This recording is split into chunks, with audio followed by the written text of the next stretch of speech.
Hey, welcome to Non-Perishable Goods Podcast. So glad that you're here to listen to what we have on the agenda for today. I don't know, there's a lot going on in the music industry, and I don't know what you've uncovered or what you've come across, but things are changing, and technology has a major play in, I guess, maybe the downfall of the music industry as we know it. I think as we know it has been maybe because you and I both have some more insight than a lot of normal people do. Like we have people that are in the industry, we have, pretty good confident sources on certain things and how things are run or manipulated and how people are paid and not paid and credits due and credits not given. Yeah, It's always been something that I've never wanted to be a part of, but it is a big part of my life, right? Like right. music is everything. Music is the soundtrack to life. So what we're seeing now with everything, I mean, just every single bit and piece of uncovered tethered stone, right? Like it's becoming very uh I'm trying to find the best word for it. It's really like a It's corner of just drama, right? yeah, Like yeah. Because there's the music side of it that we all love, which all creatives enjoy, but the music business, the music industry in itself is just it's a mess. And I mean, I don't know, call it karma for all the people that, the record labels back in the day, how they did artists, like I won't say Motown, but I mean a lot of those like old school artists, they didn't get I would say their due. Like there's so many artists that were from back in the day that don't have like money now. And then and now there's artists who don't even make money. yeah, and there's artists that just pop up all of a sudden on Spotify or SoundCloud. And we talked about it a little bit a couple weeks ago about the gatekeeping of hip hop per se, and just how music is generated and where the creative space is really going. And with AI and different things like that, like I think during the It's holidays, I was bugged out hearing, you know, Elvis over Yin Yang Twins. Like it was just like what? Like, it's just that's kind of where we're at. Maybe it's a bigger topic, man versus the machine kind of deal. I think that we are definitely on the precipice of that because of the AI technology that now persists us, and then how quickly we get all of our stuff, via the internet, via our smartphones and our laptops and our iPads. So I think it all, and it goes back to even like the Jimmy Iovine and Dr. Dre documentary, right? Like that was kind of the foundational piece that he was trying to set aside and do because he knew that the record business was failing. yeah. That started their partnership with Apple and wanted Apple Music to be this jumping off platform to where catalogs were easily accessible to the masses without having to go to Tower Records, Yeah, so that convenience and even like with DJs, not having to carry all those records, you have your little, it's all digital files now. drive. So I mean, you can just plug your hard drive into your MacBook, and then you can have old school turntables or even the new school ones. I saw ones that are like this small, that just guys just mixing and mastering in a club or whatever they're doing, whatever gig they have. It's scary, Stace. Yeah. It's scary because we've always been taught, right, as humans, that creativity should always be at the forefront of our thought processes, right? Being individual, complex, and collaborative workers and human beings. And I think the human element of the music industry and in almost anything we do is really vital. And then when you take that piece out, and I can just have two clicks and I have a number one song in the world, right? Just off of Yeah. clicking something and then auto populating whatever lyrics I wanted to type in, and then it can be this particular voice, and I can manipulate that, and I can manipulate this, and it just almost goes like the artistry part is gone It's in that gone. sense, which is sucks because then you're talking about dumbing down groups like the Roots, right? I always think of them as somebody who I would love to have gone on a tour with or been in the room while they're creating,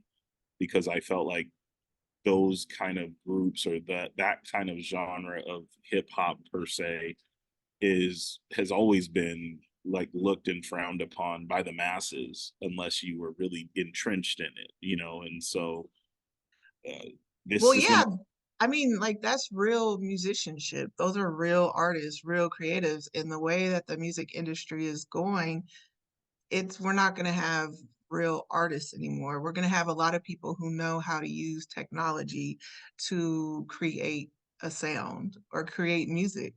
And that's what's really kind of bothering me is that it's like you're saying, like the creation process is going to be gone for like real and artists. and the thing is here's the crazy piece, right? I see it in sport all the time because of the glorification of the social media impact that it has with the 60-second highlight reel, right? And so the process of things has been completely muted and dumbed down, where that's how most things are kind of gifted to the world is through a process. And so the process is kind of has shortcuts now.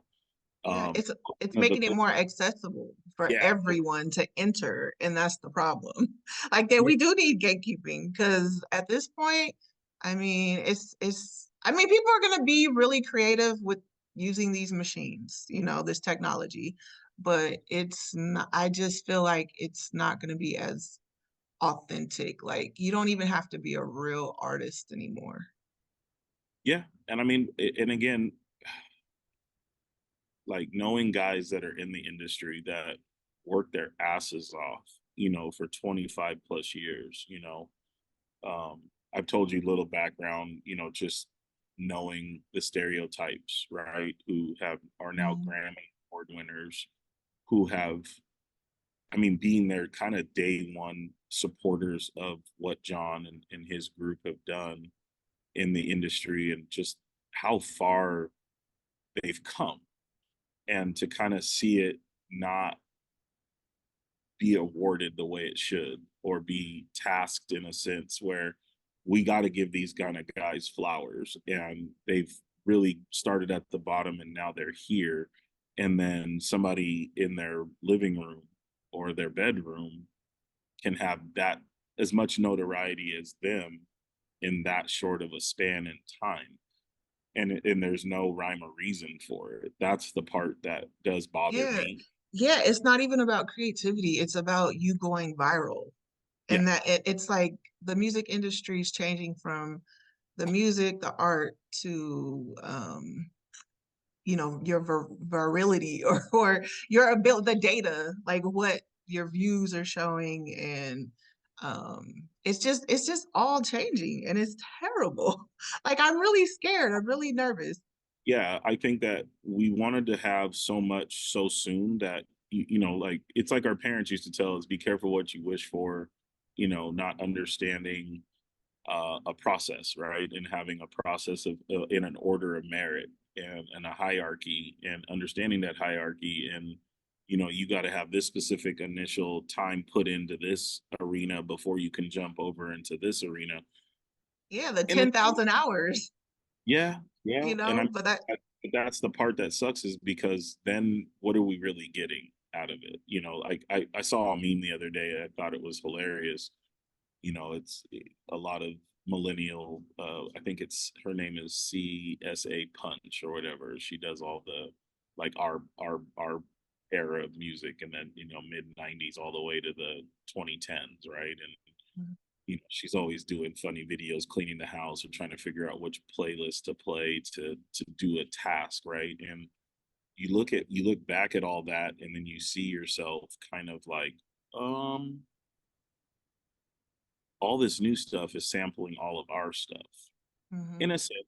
And some of our stuff was super creative and done on its own, and then some of it was sampled. I mean, a big part of hip hop culture is the sampling of old jazz, old R&B, giving an ode. And I've always felt like when a producer like Jay Dilla or High Tech or Dr. Dre, whoever is sampling, Kanye is definitely big one, being the humble monster, the conductor now, like he's got a sound that is very reminiscent of Bink and Ye kind of fused together that a lot of artists are using in today's, rap game.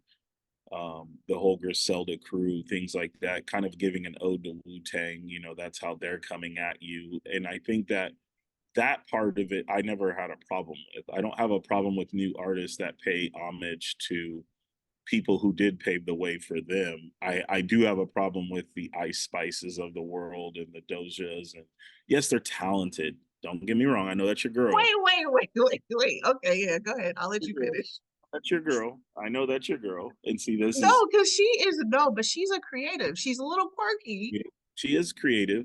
I think that she gets mixed up in a sense where if you don't understand her like you do, per se, not everybody's going to get her the way you do as an Mm, artist, and is entrenched in the art form of creating, right? yeah, But she gets labeled, in my opinion, on the newer spectrum side. And so it's like, okay, I don't necessarily want to be around a bunch of pop, and a bunch of just gimmicks. Like I've never been a gimmicky ear. I don't like the gimmick. right. Yeah. I don't value the gimmick in my playlist or in my car, or in my facility. So But that's where we are. Like that's the you, music industry today. And yeah, it's cool. unfortunately, that's the It's direction we're cool. going into.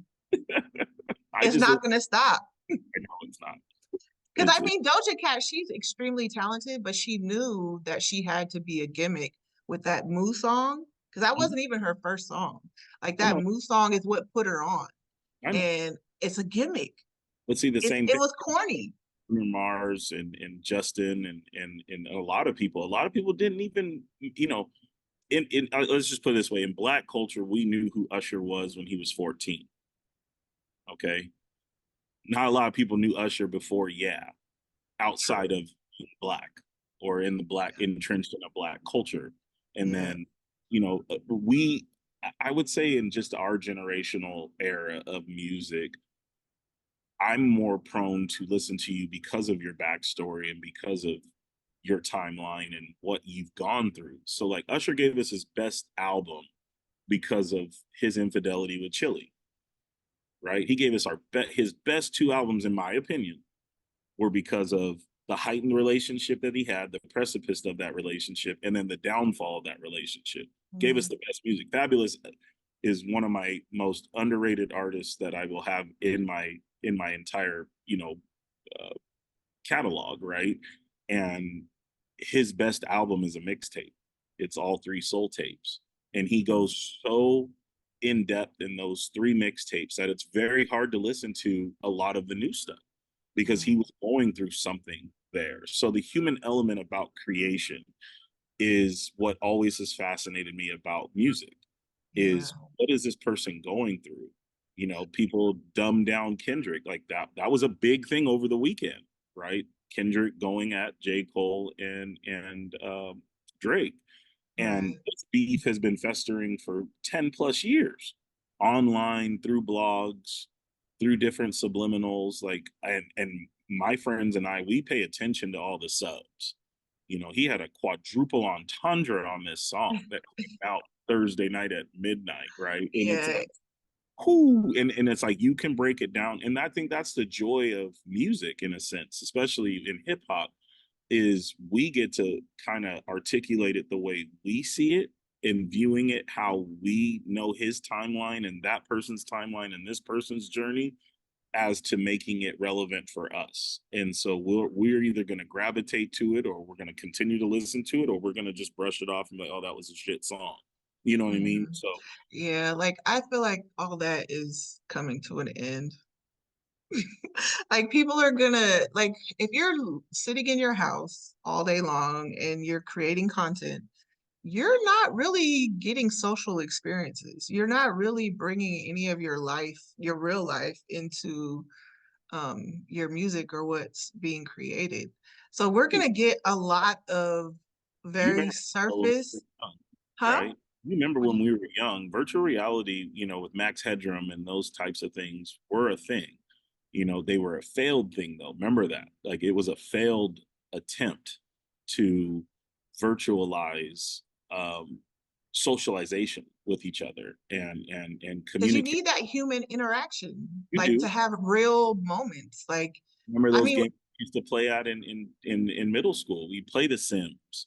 You played Oregon Trail. These are all simulated excuse me, these are all simulated aspects of life, but we were doing them on a screen.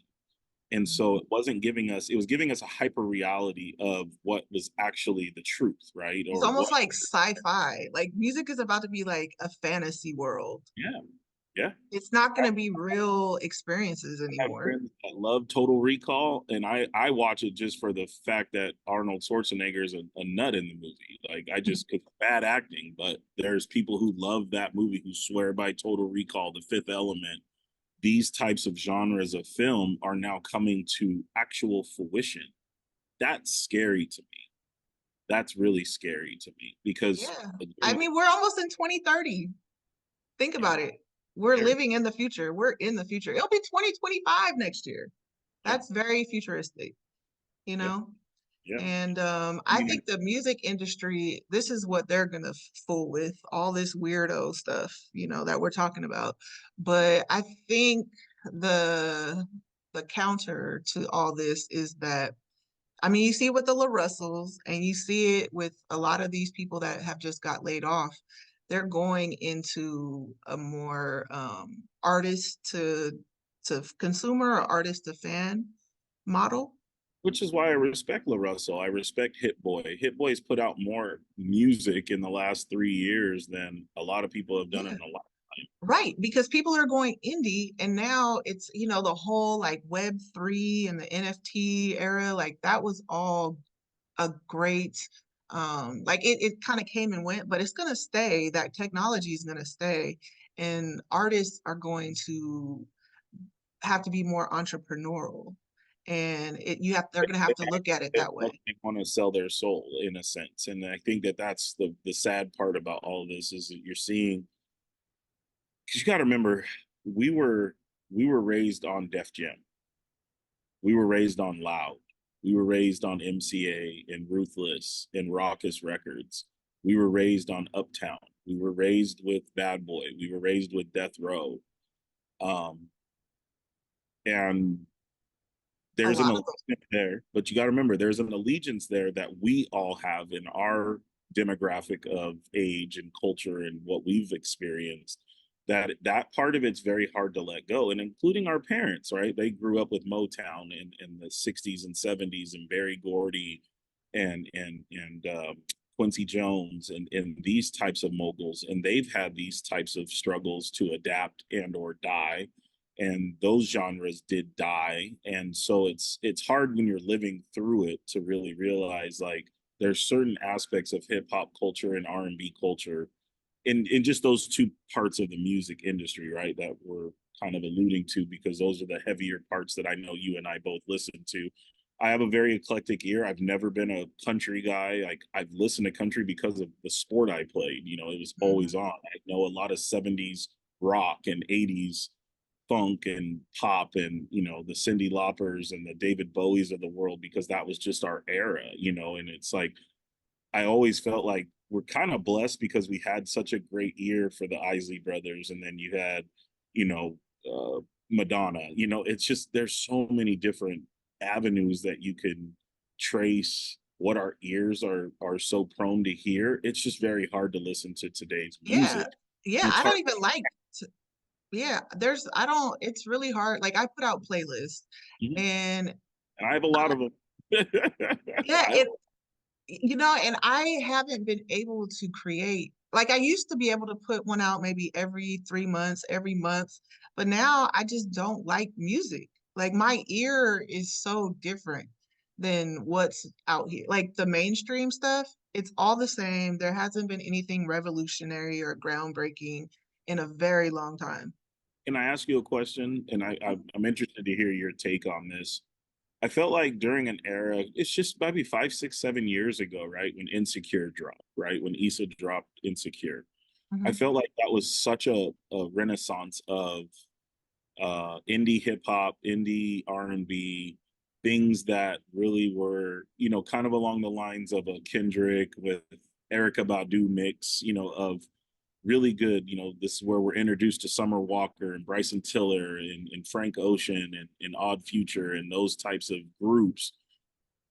I haven't had kind of a drawing of a show that kind of brought that. Maybe Mr. and Mrs. Smith had a few like innuendos to it. ATL Atlanta had a few innuendos to it, but I'm interested to see what your thoughts on that are too, because I feel like they're very synonymous with each other. What film, what the music industry kind of correlates to. What is your take on that? Like, because there's nothing out right now that really tunes us into the culture of hip hop and R&B that we can actually visually see. Because remember, we're visual people before we're auditory. Yeah, like the thing is, we're going through like the pandemic. We're still post-pandemic, and people have to understand that, and we're just coming out of a strike, with the entertainment industry. But that was more movie and film and all that. But But that's a big thing because no new shows were being made, no new movies were being made. I remember it was during like the Desperate Housewives time when they had the writers' strike, and then that particular show kind of like went to shit, right? So that was something that I would watch every Sunday. Entourage kind of fell off a little bit because of the writers' strike. There's all these different like undulations, these speed bumps that continue to harness or hinder, I would say, the growth of what it could be. And I think that record labels have gotten smart, right? And said, you know what, to hell with having 80 people on staff that are going to go pass out flyers like it used to be. And we can just yeah, absolutely monetize social media. So every time you go on X, which is Twitter, so, Snapchat, Instagram, Facebook, and I believe all four platforms, just those four major platforms, in my humble opinion, have a different demographic that you're going to have different commercials on or yeah, algorithm on, and so it is kind of scary because there are things that I know I talk about that automatically pop up in my social media feeds, you yeah. know. Everything's algorithmic, driven as what they're feeding us. But the record labels, they are getting smart. They are, I mean, they're reducing a lot of their what departments they're laying off that I saw through the different Yeah. labels was A&R, Mhm. and Which they're is a cutting off, big thing, which which is is artist development. which is people don't understand how big the A&R rep, especially in hip hop, has been. Most moguls that we know of were A&R reps. Yeah. Like everything is just different. Like even all those record labels you mentioned, they're gone. Like For the if most you think like a lot of the people merged, like UMG is like the biggest one. Like Universal Music Group, like basically merged and has everything and everyone. But a lot of the people that are were at these labels for decades, they're like pulling away and taking their knowledge that they've learned, and they're taking their contacts and their relationships, and they're starting their own imprints, and they're working with, artists directly, um to do what the label has done for so long. But a lot of these labels, like even back in the day, like for a music video, people had budgets of like $100,000 to shoot a video. But now, crazy to you have could, $1 million budget on Hate Me Now. Like there's Hype Williams is a name that a lot of young, men and women don't know about, and how transcendent his visuals were to the hip hop and R&B culture. yeah, and he did some iconic things, but now people are finding out that you could do a lot with, be everything being more accessible, people being having their own cameras and being more creative. And now you have AI that can help, you know, achieve different backgrounds and whatever else. So um it's just everything, technology killed the traditional music industry. And so For sure. now everybody's scrambling to figure out how to go with this ever-changing climate. Like everything is changing. Like the music industry is in a major transition. And I think all of the entertainment industry is, not just music, but Oh, it's everything. film for sure, film, TV, things like that. I mean, there's more freedom to be expressful, but without, I don't, Like you don't need the labels anymore. That's all you, I'm saying. so like that's a flip of man versus the machine. So now man is rised up against, I guess, the machine to use the machine against the machine. Does that make sense? Yeah. So, like, these people that were once in these prominent positions with these record labels or with these entertainment companies or with these agencies have basically said, to hell with, your big conglomerate. I can start my own small conglomerate with less resources, less money, less time being And spent still on, getting the same benefits and they'll get, making the same money. yeah, yeah. Because I didn't realize there's a lot of money to be made in the music industry. So And you like make, that's why so many people are actually, I found out it's the private investment funds or equity companies that are buying artist catalogs for like hundreds of millions of dollars, you yeah. know? Well, And you notice like all these commercials, right? Like Pusha T was on something the other day that I had saw, and it's probably a couple months old, but when he was talking about that Arby's deal, right? In the music that was placed in the Arby's commercials, he gets a check every time that thing runs yeah, think fees. because he's on the song. Yeah, And so think about all the music that we're tied into that now is for Dunkin' Donuts or Starbucks or Lulu or whatever it may be. So, like I said, music is very transcendent in how we nostalgically buy something and how we operate. What kind of car do we drive? What kind of fit do we wear? Like all of these things come from a creative culture of music and the music industry and the yeah, entertainment in its own yeah. right. It runs pop culture, and these investment companies are starting to find out that how much money they can make, and that these investments in artist catalogs are very stable. Like if the other parts of the economy are crashing or whatever, um, they are finding that the It's music vinyl gold, industry stays stable. Like the right? music. It's vinyl gold. It's Mhm. vinyl tape gold, right? Like people aren't, they're not, they're diversifying their portfolios, and they're just finding that, with even in during the pandemic, and even with streaming, like streaming is gaining and increasing. And so these investment firms are realizing how much money's being made. And I mean the artists, they're making a nice lump sum, yeah. you know. And then they, So they get chastised in a lot of ways for it, but I understand it. I mean, but I again, mean, if you like, as a business owner, you like Warren Buffett, his first business was a vending machine. And then he like cashed out on that business. And like, that's the American dream. It's like you have your business and then you sell your business and then you just keep, selling more businesses. And that's how you make money, yeah. And as an artist, I mean, yes. But then there's that toggle. I'm gonna cut you off there. There's that toggle, artistry, money. Which one are we trying to do? But I Which one? mean, if you're, older and you pretty much, you don't want to tour anymore because you're not making a whole lot of money off of streaming. But and the say that there's another pandemic, you can't Have you tour. not noticed that there's more of these older, um, our era of R&B in the late 80s, early 90s, these guys are on tour now all the time and selling out big venues to be Yeah, on. yeah, for sure. But let's just say there's another pandemic. They can't do that. They can't make money. So you sell your catalog, you get $100 million at 60 years old. $100 million. That's not bad. You could start, planning your estate more and just living life.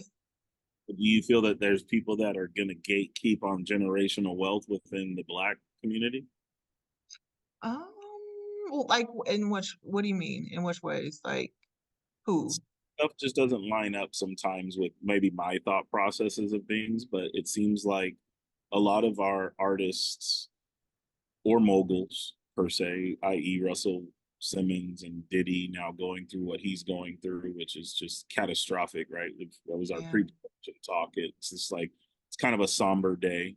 You know, it's even I told you the last podcast when I'm at my, really close friend's baby shower and R. Kelly comes on and there's a nostalgic feel to hear R. Kelly at a barbecue or at an event. And it's almost taboo to play him, right? So it's like, when does all of this stop? Or is it just are we just gonna keep canceling out things that once were great? You know, that Unfortunately, people are canceling themselves out by their choices, by their pleasures, by their like this is the sad part about it. It's all comes down to making bad choices in your sexual pleasures, to be honest. Like that's on, I mean, if you can't if they didn't have self-control. Like you guys had the world at your fingertips and you just could not have self-control over your pleasures, your vices, and that is their downfall. Like that, you can't escape spirituality. You can't escape, I don't know, sowing and reaping karma, all that stuff. You can't escape it. how well is this Cat Williams interview gonna age? Is what I want to know from you. I have my It's aging well. It's aging well. Let's just say that. opinion. But I mean, I think I most of the re things. What'd you say? I rewatched it last night. Oh, did you? I can do it. Probably half of his Joe Rogan one this morning at the gym. Hmm. Like, and there's days where I'm at the gym where it's just a music day. I don't want to hear anything. Phones on do not disturb, and I'm going to listen to my playlist.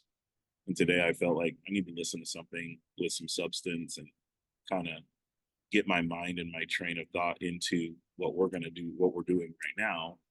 And it's just like, how do you sustain that? But I know people go through it in other business ventures and other companies, other genres of business and things like that.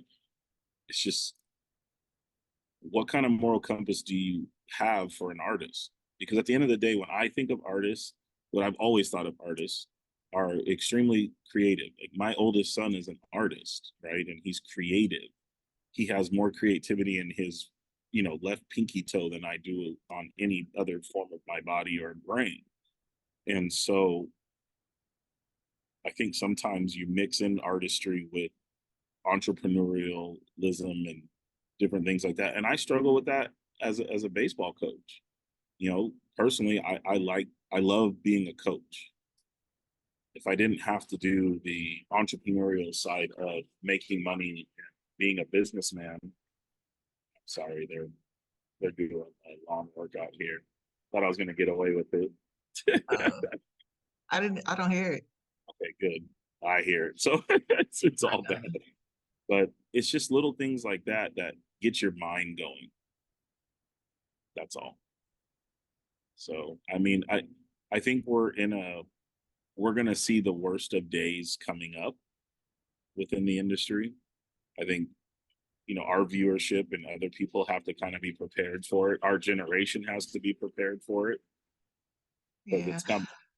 Yeah, but I don't know if I'm sad about it. I just think it's going to be, people are going to have to change with it, and the transition, you just gonna have to roll with it or get stuck in the past.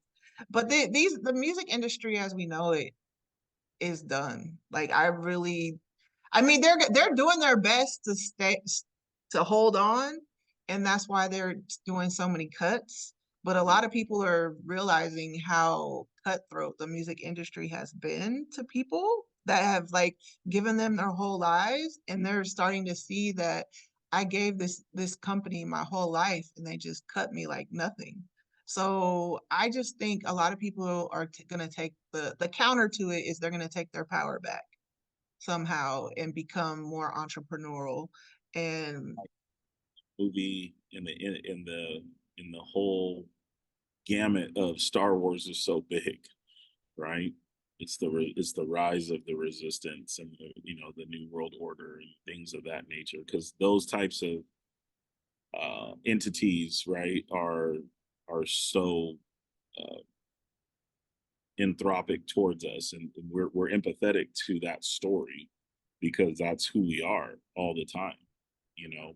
Yeah, but And I've heard record labels do some terrible things. So that's just why I'm kind of like, well, this is what they get. And it's sad that artists are gonna be not gonna get that support. But everything's just gonna go back to the indie. It's gonna be indie. Everything's gonna be independent. yeah, And I don't. that's the world that I come from. Yeah, So for me, it's like, shows I have mainstream shows, so it's like, I'm going back to the old Bojangles day, watching the Alcoholics come up here and perform in the hieroglyphics, and that's more my speed anyway, which is great. But again, I'm just speaking for the masses. It's kind of hard. It's hard to swallow from a consumer perspective, because that's all I'm coming from is being a consumer. I'm not entrenched in the music industry. I don't have a deal. I can't tell you what a chord to strike to make this beat sound better, but I do know what my ear likes, and I do understand what I will consistently listen to or have a part of. But it's just hard. It's hard to quantify everything right now because it's a lot going on. There's a lot yeah, going yeah, it's gonna be very corny. Like on. whatever comes out major, like it's gonna be super corny. I already know Yeah, because it's too accessible and it's letting everybody in.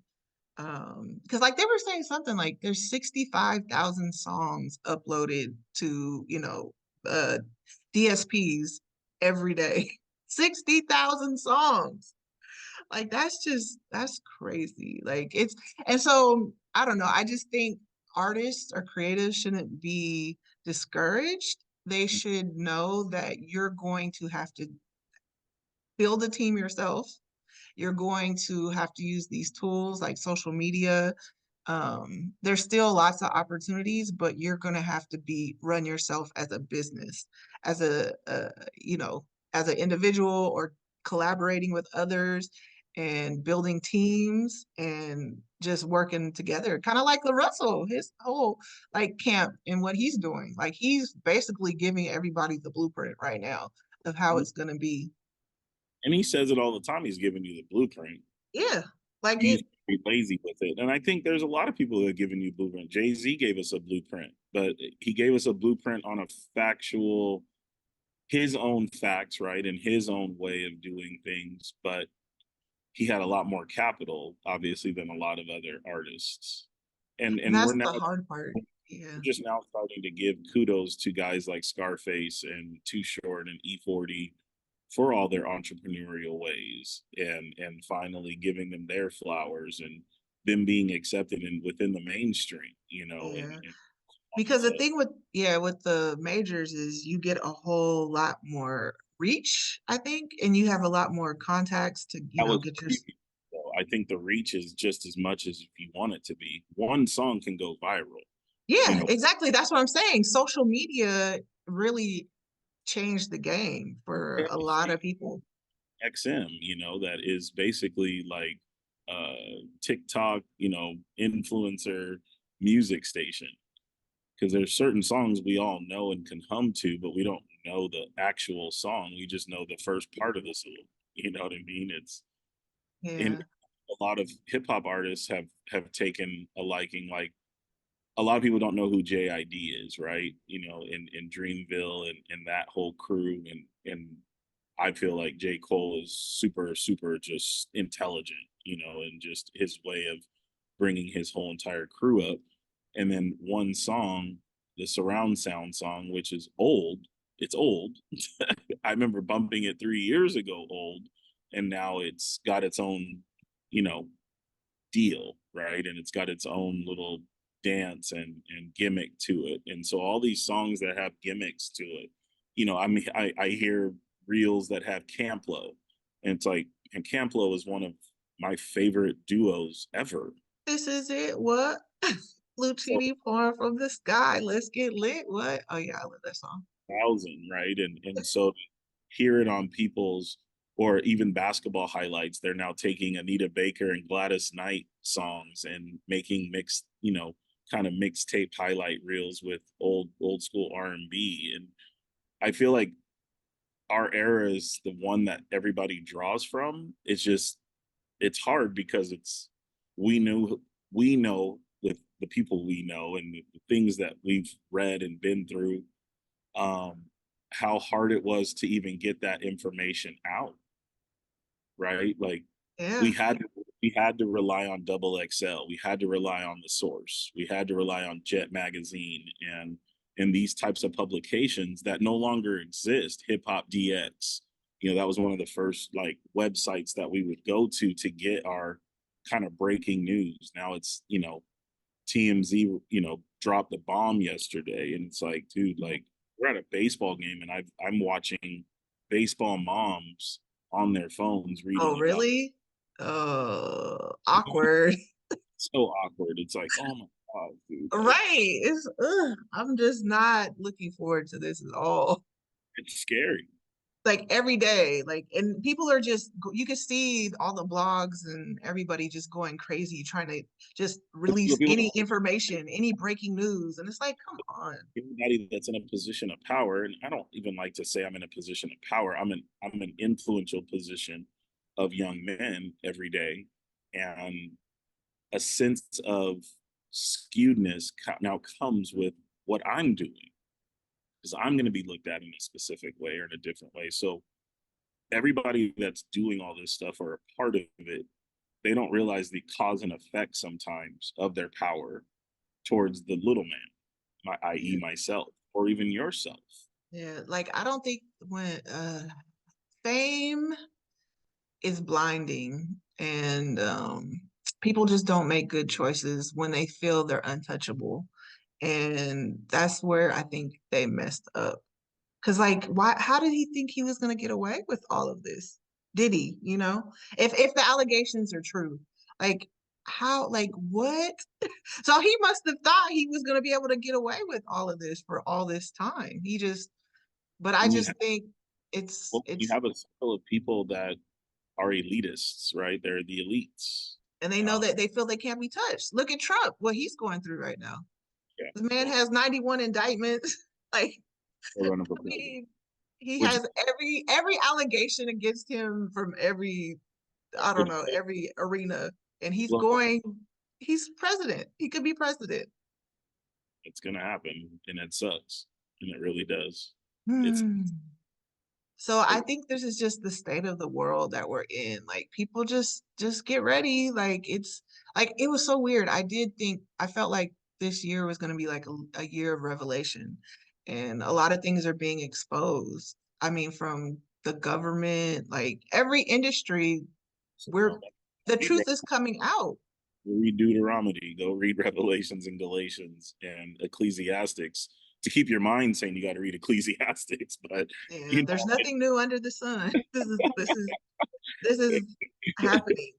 yeah, Like it's like crazy. people just gotta strap in because it's gonna be a wild ride and just people and our society, America, is very into celebrity.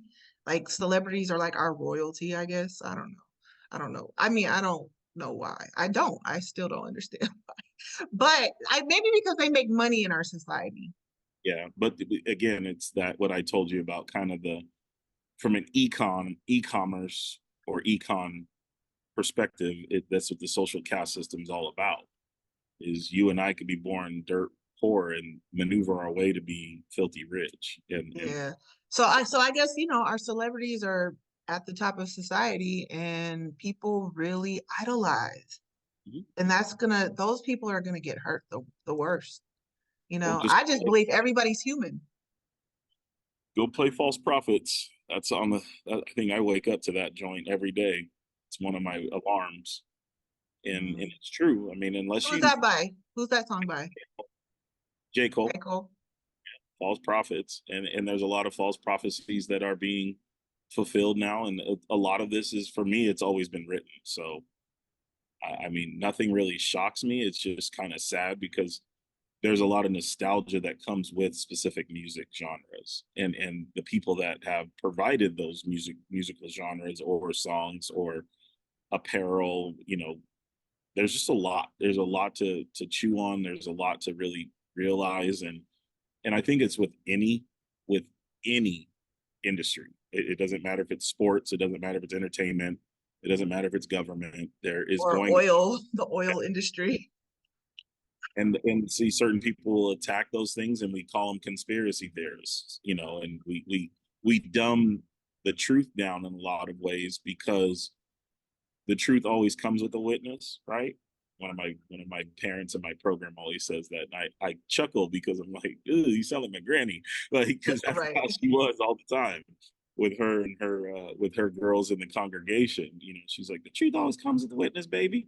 And I'm like, "All right." I mean, we're witnessing it now, and so it's up to us to decide: are we going to still support it or not? I mean, it's truly on the people, I to heard, maybe. Go ahead. yeah, I heard something the other day that it's not a, if it's a rumor, it's the truth. Or wait, it's not a rumor if it's the truth. Yeah, yeah. Well, we all know that. I know. I was like, oh, that is so true. A lot of people that are very misinformed that go off of headlines that don't read the story. The whole Shohei Ohtani thing right now. People are very quick to jump ship on who he is character wise just because, people are capable of a lot, especially when you have a lot and there's a lot of moving pieces to your entity, and especially when you're your own brand, there's a lot of manipulation that can happen even in your own camp, Yeah. and And I hate how like all these headlines that come out and say that it's corrected later or it comes out to be that this is false or whatever. They that's never have a follow-up headline to tell you what really happened. And a that ruins people's lives. topic we can probably hit on, later on in the season. But journalism has gone out of context and whack. And this is coming from somebody who has multiple degrees in communication. Where I remember my first teacher was, she was really predicent on and very hard up on factuals, like cite your work properly, give me facts. I don't want your personal opinion Yeah. about this piece. I need it to be a factual piece. Yeah, And but that's the thing though. Blogs aren't factual. Like all the things that people are getting their information from are not it's not journalism. not It's journalism. just opinions and That's entertainment to get money. gatekeeping journalism, gatekeeping entertainment. Like, who was responsible for keeping those things the way they were supposed to be? You know, and there's a lot of journalists in today's world because I read a lot of sports, obviously, right? So there's a lot of sports blogs, podcasts. There's a ton of them, and I've only found to have a few that I will religiously listen to, and or pay attention to because I value the credibility of the person, right? And there's a new baseball one that I just started watching with Yonder Alonso and Peter Moylan and guys that are 15-year Major League Baseball vets.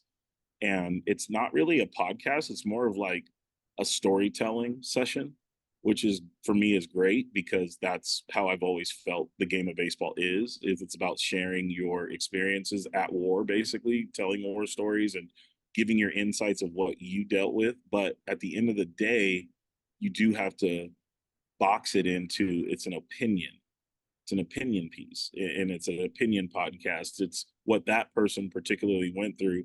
Does it interest you or does it not? Like, it's not just the gospel, because it's not the gospel. It's, if you want it to be your gospel, let it be your gospel, but it's not the actual word, right? Yeah, Like, it's it's just a just perspective of somebody. exactly. Everybody has a perspective, everybody has an opinion, everybody's The pretty truth. Yeah.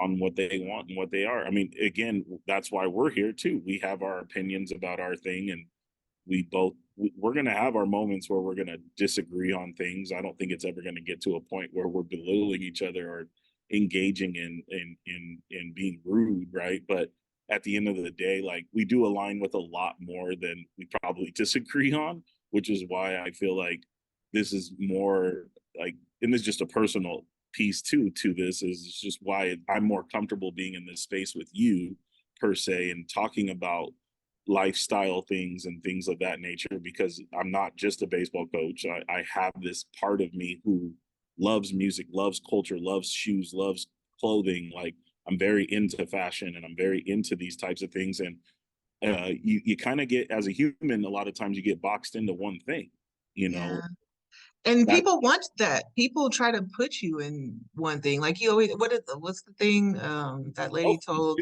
LeBron? yeah, just dribble, shut up and Yeah, dribble. shut up and dribble. Like, don't deal with politics. But people, there's so much more. There's a lot of layers to people, Sure. and that's what I mean. We're interested. We have passion for so many things. Like I have passion for music, politics, relationships, faith, my faith. So it's like we're multi-dimensional people. We weren't put on this earth just to be one specific gift. The gift, Yeah. not just what one thing we may know, right? And so at the end of the day, like, I feel for those people that got laid off in the industry, but people have been laid off in the tech industry, people have been laid off in the sports industry. You know, there's a ton of stuff.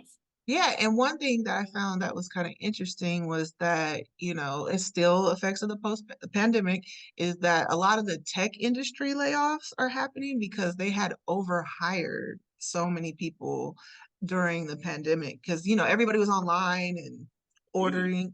So what did you expect though, right? Like, as there's a lot of people don't understand that. What It's better to be equipped with an army of many than it is to be with an army of few and then have your site always crashing, you know. Yeah, yeah, exactly. So basically, what's happening with the layoffs is that there's an overcorrection of their, it's a correction of their overhiring.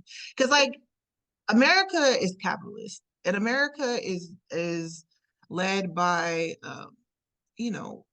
private owner shares, stocks, all that. So that's what runs our country. Like if it's the bottom line for businesses, if they're not making high profit margins, they're going to make sure they get there for their investors. Like that's really what a lot of these corporations are focused on, not necessarily people. And it's sad that like all these people are going to lose their jobs. Um, but we're still, our economy is still doing well, but a lot of people are going to lose their jobs. But then but it's also on a global level. It's not just like, in your city, 100,000 people lost their job. It's globally, you know? It's all going to come to a head, Stace. Just gotta wait, just like you said, strap up, be ready for it. Yeah, like you always have to, like we're saying, being multidimensional or having multiple skills in different areas, um, is necessary. Diversify who you are. You can't just be stuck as one thing. Mm-mm. Like we're like the only constant is change, and that's true because you have to roll with the punches in this life. You either swim or you're gonna sink. Say it all the time. It's one of the best movie lines ever. What? From, is it, Billy Bean had, it was Brad Pitt who said it, but it's a Billy Bean quote. It's like, you either adapt or you die. Yeah, You know, and that's what I'm learning. It's like the world does not stop for you and your feelings or anything like that. So it's like you have to really just tighten up your bootstraps and get to it. No pity parties because you're going to be the only one there by yourself. um, Unless you have a great support system, then, it could. I'm blessed on that part. So, Exactly. But not everybody's as fortunate as you, Alec, I must say. but hey, I'm here for you though. You know, I got you. All right. Yep, yep. I appreciate it. Well, I guess we'll close on that. I think we touched on everything we wanted to today. Yeah, that was. So, I hope everybody enjoyed listening, and we'll see you next see you week. guys later.